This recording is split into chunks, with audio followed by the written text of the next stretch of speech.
Welcome to our channel social blog. MCD चुनावों को मद्देनजर रखते हुए हमने ये कोशिश शुरू की है कि क्षेत्र की जनता से उम्मीदवारों को रूबरू कराया जाए, उनके क्या एजेंडा है, इसके तहत लोगों को जागरूकता फैलाई जाए ताकि लोग अपना उम्मीदवार चयन कर सकें। इसी के समक्ष आज हम बिजवासन विधानसभा क्षेत्र के वार्ड नंबर 47S द्वारका सी के भाजपा उम्मीदवार श्रीमती सुषमा गोदारा, वाइफ ऑफ रविंद्र गोदारा के पास आए हैं।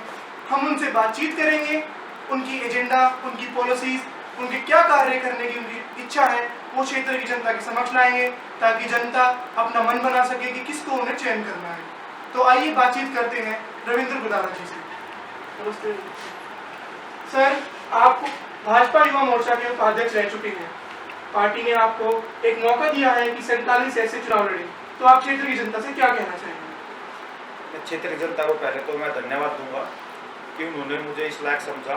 मैंने उनके बीच में रहकर कार्य किए जनता के, और जो सर्वे रिपोर्ट हमारी गई पार्टी का, तो उसमें मैं सबसे ऊपर में गया। तो भारतीय जनता पार्टी ने मुझे सर्वे के आधार पर टिकट दिया, जो जनता का सर्वे गया उसके आधार पर मुझे टिकट दिया गया। तो मैं जनता को धन्यवाद देना चाहूँगा और भारतीय जनता पार्टी को धन्यवाद देना चाहूँगा।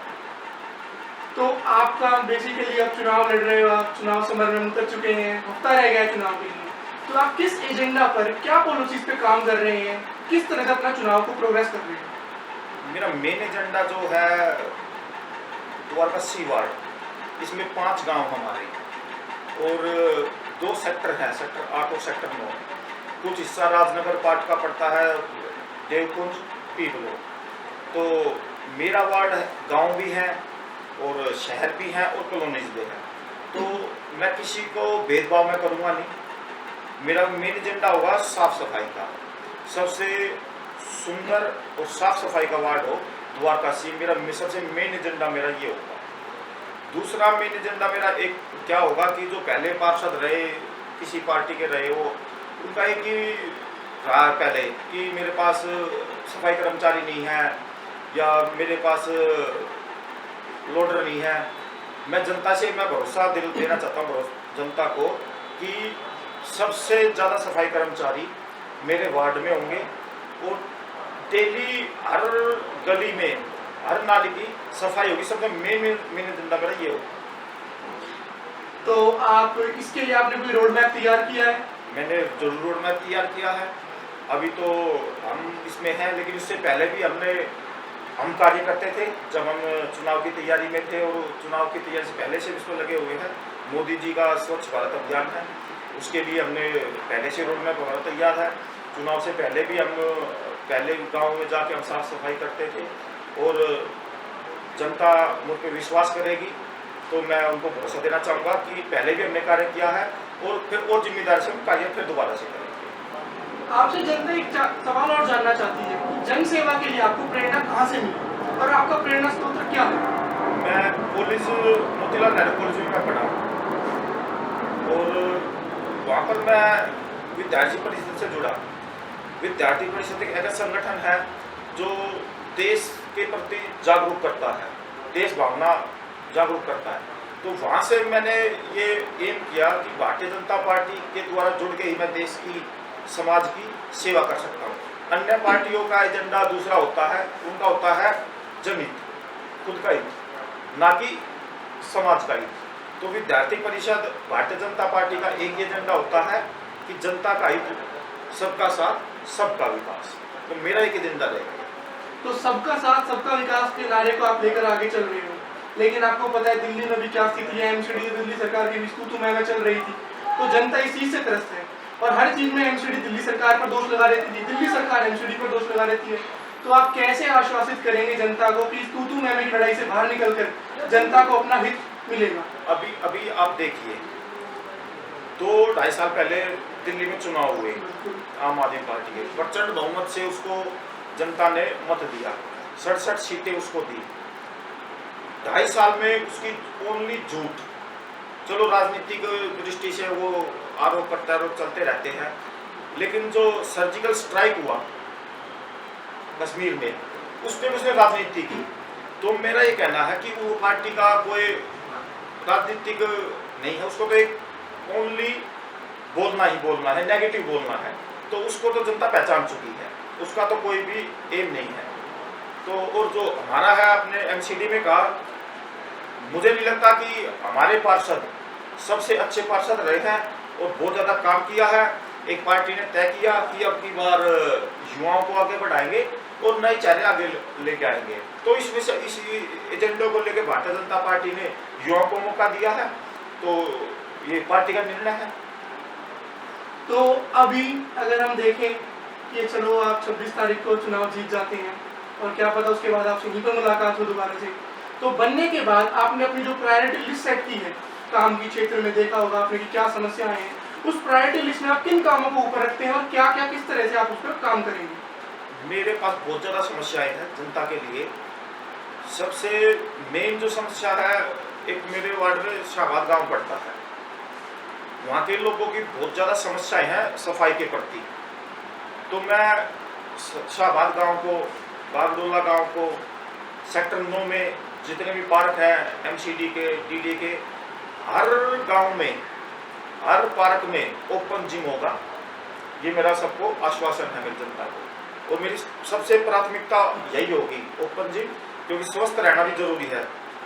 और हरा भरा वृक्षारोपण अच्छा हो, वातावरण अच्छा होगा, जब भी दिल अच्छा होगा।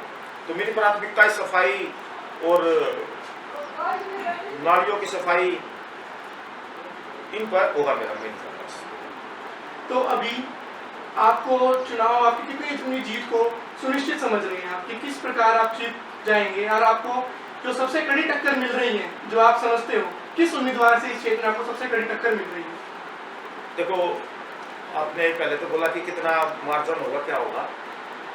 मैं अपने वार्ड में जो एरिया है, 2 बार 3 बार मैंने वहाँ पर डोर टू डोर किया, और मुझे इतना कॉन्फिडेंस है, जनता ने जो मुझे आशीर्वाद दिया कि मैं मार्जिन से चुनाव जीतूंगा। ये नहीं क्या 1000 2000, मार्जिन से चुनाव में जीतूंगा। जनता ने मुझे इतना प्यार दिया है, और युवाओं का, बुजुर्गों का, महिलाओं का इतना आशीर्वाद मुझे मिला। जहाँ मैं डोर टू डोर गया, लोगों ने खुद आगे बढ़ के मेरा स्वागत किया। तो मैं इतना तो आश्वस्त हूँ कि मैं मार्जिन से, भारी बहुमत से चुनाव जीतूंगा। और दूसरा, आपने जो बात कही, क्या किससे चुनौती दिख रही है आपको? कौन आपको चुनौती देता दिख रहा है? चुनौती मुझे अभी राजौरी गार्डन का आपने देखा एग्जाम्पल, जमानत जब, नाम नहीं लूँगा किसी का मैं। और दूसरा, सभी मिलके भी बीजेपी के वोट को कवर नहीं कर पाए। तो मेरे हिसाब से टक्कर में कोई है नहीं, वो उनके दूसरे, तीसरे, चौथे की लड़ाई है। फिर भी दूसरे नंबर की रेस में कौन, हम जानना चाहते हैं आपकी नजर में कौन हो सकता है? मुझे नहीं लगता कि कोई टक्कर में है। सच्चाई तो ये है, क्योंकि राजौरी गार्डन का जो चुनाव हुआ, आपने देखा 30,000 बीजेपी को वोट मिला, और सब मिलकर 30,000 के करीब भी नहीं जा पाए। 51% बीजेपी को वोट मिला। तो टक्कर में आप उसी हिसाब से देख लो कि क्या होगा। वो तो विधानसभा चुनाव था, कोई छोटा चुनाव हुआ, तो कोई टक्कर में, मेरे हिसाब से कोई भी टक्कर में नहीं है। तो दूसरी तीसरी की लड़ाई होगी। तो ये तो आपने अपने एजेंडे बता दिए। अब मैं चाहता हूँ कि आपकी पार्टी ने क्या संदेश देकर के आपको चुनाव समर में उतारा है, किस नारे के बुलंद करते हुए आपको भेजा है चुनाव लड़ने के लिए, क्या रणनीति आपकी पार्टी की? पार्टी का एक ही एजेंडा है, सबसे पहले तो युवाओं को आगे बढ़ाओ, और यूथ, और पढ़ा लिखा यूथ। अब मैं थोड़ा सा अपने बारे में कहना चाहूँगा। मैंने मोतीलाल नेहरू कॉलेज से ग्रेजुएट किया, और विद्यार्थी परिषद का मैंने चुनाव लड़ा। मेरी वाइफ है, ये भी ग्रेजुएट है। आप अन्य पार्टियों का एक बार क्वालिफिकेशन देखिए, वो 8वीं है, कोई 10वीं है, कोई 5th है। तो पार्टी ने ये देखा कि पढ़े लिखे को, क्योंकि जब तक पढ़ा लिखा आगे नहीं बढ़ेगा, देश की, समाज का सुधार नहीं हो सकता। तो पार्टी ने मुझे ये एक दायित्व सौंपा है कि आप जाइए, पढ़े लिखे को आगे बढ़ाइए, युवाओं को आगे बढ़ाइए, तो देश का भविष्य होगा। तो पार्टी ने आदेश दिया है, तो मैं उसको पूरी जिम्मेदारी के साथ निभाऊंगा। चलिए, जाते जाते आपसे एक टफ क्वेश्चन और पूछ लेते हैं। आपको पता है इस क्षेत्र में आप ही के पार्टी का पार्षद था, आप ही की पार्टी एमसीडी पर काबिज थी, तो आप क्या कहकर पार्टी को, जनता को बोलेंगे कि आप हमको अब दोबारा से उसको रिपीट कराएं, इन बातों की वजह से हमको फिर से एमसीडी में लाएं, या मुझको इस क्षेत्र का पार्षद नॉमिनेट करें? क्या कहकर के जनता से आप वोट मांगेंगे? मेरा जो वार्ड है, पहले विजोशन वार्ड था ये, और इसका 90% एरिया विजोशन वार्ड का पड़ता है। तो आप खुद समझ लो कि कांग्रेस का पार्षद होगा तो उसने क्या विकास किए होंगे, कांग्रेस की मानसिकता क्या होती है, विचारधारा क्या होती है, उनको काम नहीं करना होता, उंगली बांटो और तोड़ो गिलास भी होता है। तो जनता ने मुझ पर भरोसा दिया है, वो मुझे चुन के भेजेगी, तो मैं उनको खरा उनकी उम्मीद पर उतरूंगा।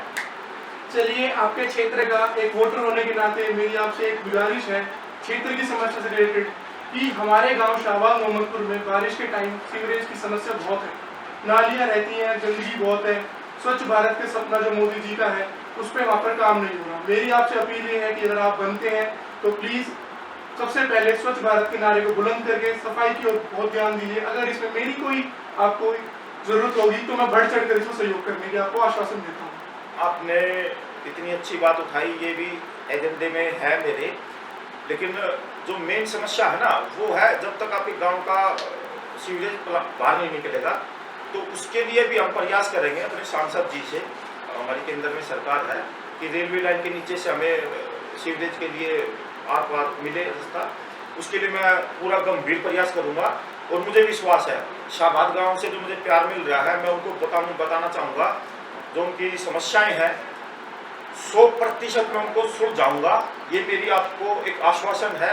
और शाहबाद गांव को मैं पूरा आश्वस्त करता हूँ कि वो मुझे कभी भी निराश मैं उनको नहीं करूँगा, चाहे उसमें उनका अंडरपास की समस्या हो या उनकी सीवरेज की समस्या हो। आने वाला जब भी बारिश का टाइम आएगा, चलो अभी तो मैं इतना ज़्यादा नहीं बोल सकता क्योंकि ज़्यादा बड़ी परियोजना ये, लेकिन मैं उनको 2 या 2.5 साल के तरह को सुलझा के मैं आपको दिखा दूँगा।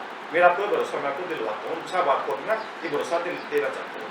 चलिए रविंद्र जी, धन्यवाद। कामना करते हैं कि जिस मकसद से पार्टी ने आपको उतारा है, जिस मकसद से आप चुनाव लड़ रहे हैं, आप उसमें सफल हों और क्षेत्र की जनता का विकास करके क्षेत्र को गौरवान्वित महसूस कर रहे हैं। धन्यवाद। नमस्कार। नमस्कार, मैं सुषमा गोदारा द्वारका वार्ड सी से प्रत्याशी हूँ और मैं अपनी जनता से अपील करती हूँ कि मुझे भारी से भारी मतों से जिताएं और जिससे जो लोगों ने मुझसे उम्मीद कर रखी है उनकी आशाओं पर मैं खरी उतरूं। धन्यवाद।